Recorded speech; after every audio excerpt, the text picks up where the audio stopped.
It's inevitable. One day success in the music industry will knock on your door. One day you'll find yourself in a room with a hyperactive man wearing a tartan-plaid golf hat welcoming you to Vancouver, British Columbia, Canada. He'll eagerly put a microphone in front of you and ask with all sincerity, "Who are you?" You might say, Megan the motherfucking Stallion. I am Juice WRLD. My name is Austin Richard Post, a.k.a. Post Malone.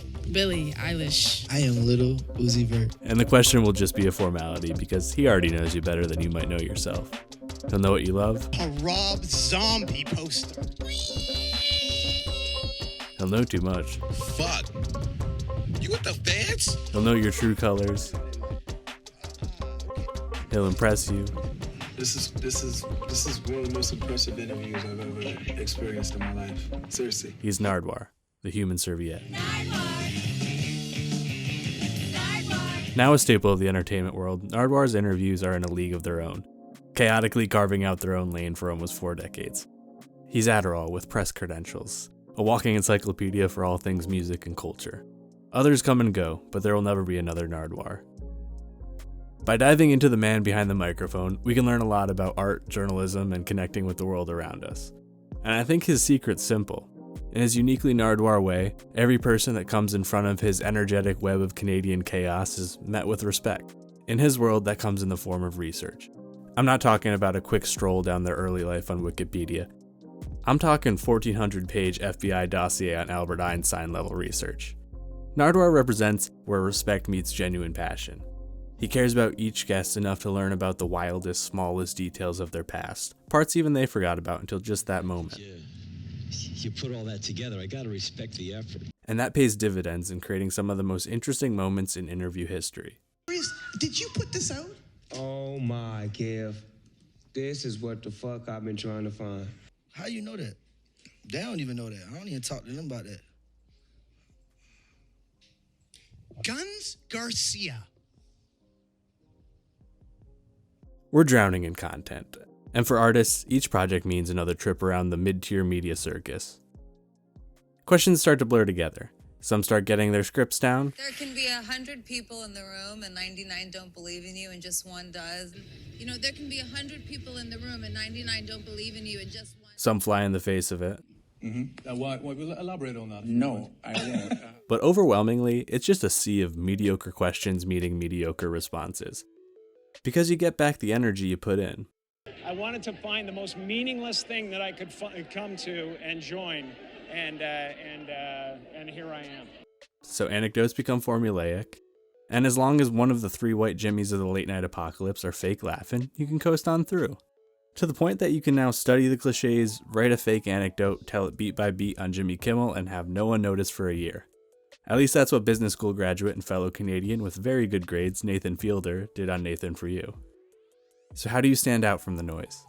How do you get people to drop their guard enough for authentic moments? Ones that actually reveal interesting insights about the artists that move culture.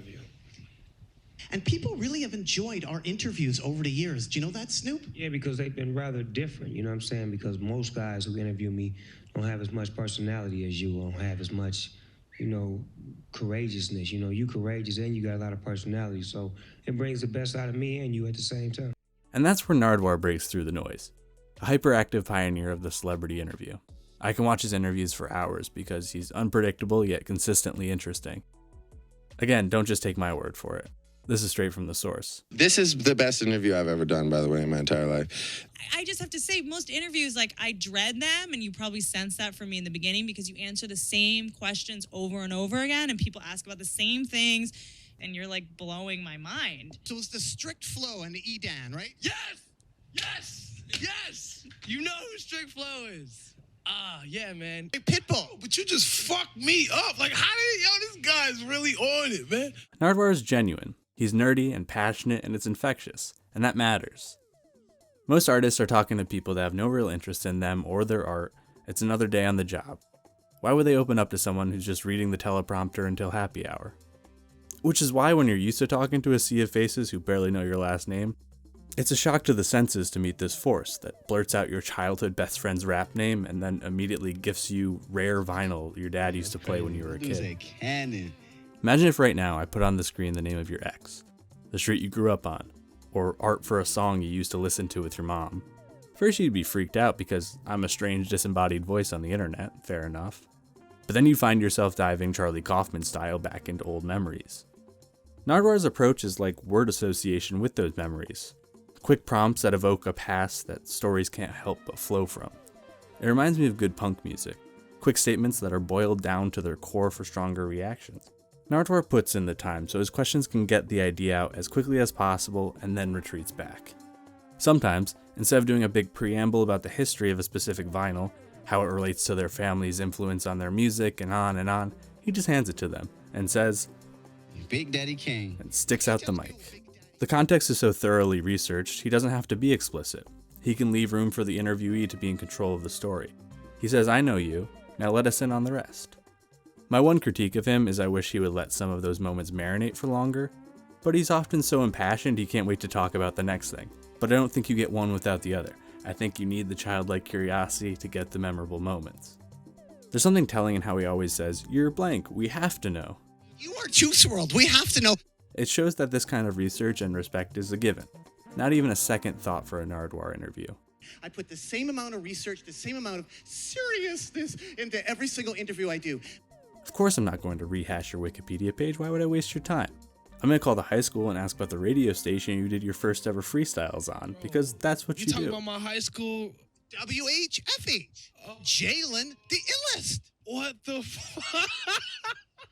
I mean, one time he did so much research on Doja Cat, he corrected her on facts about her own father. And Nardwuar will acknowledge the people in the artist crew, bring them gifts, making them part of the process to show he understands the artist world and the people that make it happen. In the room, could you just introduce them again? From the left here. This Ali, this Moose, this Ali, J-Rock. You give respect, you get respect. Y'all should care about Nardwuar. You're doing important things for the culture and for the documentation of this history. J. Cole promised this interview about 2 years ago, and he followed through because Nardwuar commands respect in his own way. You even start to see artists genuinely excited to be interviewed by him. Pharrell recommends him to Jay-Z. Artists show up multiple times. Because even if you don't know what you're in store for, love it or hate it, you know it will be singularly Nardwuar. Who else is going to crowd surf out of their TED Talk? How Nardwuar presents himself and his appearance even aligns with who he is. His wardrobe is colorful, chaotic, ideas clashing together all at once, fighting their way to the top. It's iconic. His essence comes through in his body language during interviews too. He's usually leaned in, hunched over, and actively engaged. The mic flies back and forth super reactively. The camera is often swinging from left to right in tandem. It feels like it's having the conversation along with you. The do-it-yourself approach to this whole operation is worn as a badge of honor. And it's that strong sense of identity that carries through into his interviewing style. He starts each interview by showing you what he's after. Who are you? And that immediately sets the goal. Sometimes I use how people treat him as a litmus test. That's not to say that there's times where two people just don't click at that specific moment, and that's fair. There's genuinely some times where he can teeter into the obnoxious if the energies aren't right, but in most cases I feel like Nardwuar reveals what's behind the facades. He typically can cut through, and I get the sense that he's showing a much more genuine side of the artist. His pure burst of energy requires you to be on and can bring out a type of authenticity in return. If you're a dick to somebody like Nardwuar, like Blur in 2003, it's like kicking a cat.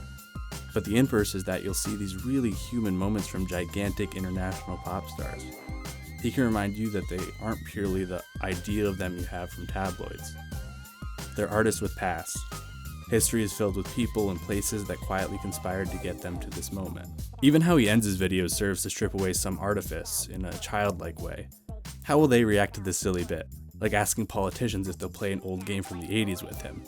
Do they play along or not? And it does what interviews should always do, creates interesting moments. I love what J. Cole says in that most recent interview about the documentation he does. Nardwuar creates a vault, documenting and preserving history. And that's why getting such genuine moments matters. Because when people pass away, we now have these real records of what they were like. People get to feel like they were hanging out with Mac Miller again, or see how bright Juice WRLD's future looked, or know what it's like to have a slice of pizza backstage with Kurt Cobain. These records matter. Nardwuar's legacy is already playing out in real time. His name is now synonymous with research in the interview world. Whoa, you on some Nardwuar shit, man. How you know that? His work pushes other interviewers out there. That ethos of putting in the effort to create genuine interactions comes out in hosts like Sean Evans, who mentions him as an inspiration. Wow, that What's some Nardwuar shit?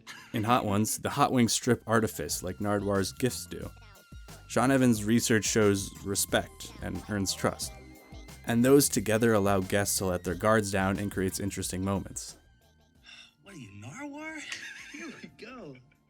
Both Evans and Nardwuar know that today's audiences are smarter than they're given credit for. In a sea of content, mindless drivel that sees us all as a product, authenticity and effort cuts through the noise. Nardwuar knows that time is worth something, that every person who agrees to talk to him and decides to click on his videos deserves the respect of not having their time wasted. Nardwuar often ends interviews saying, "Why should people care about you?" And that's what his essence and appeal comes down to, caring.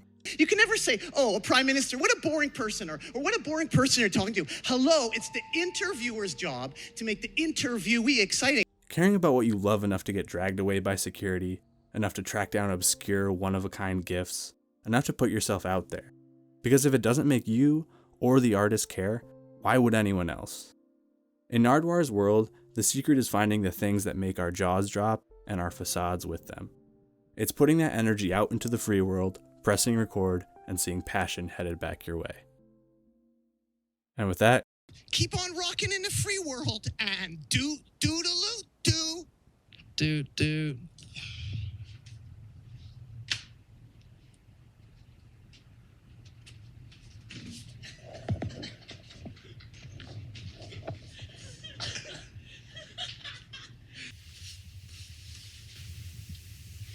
I could do this all day.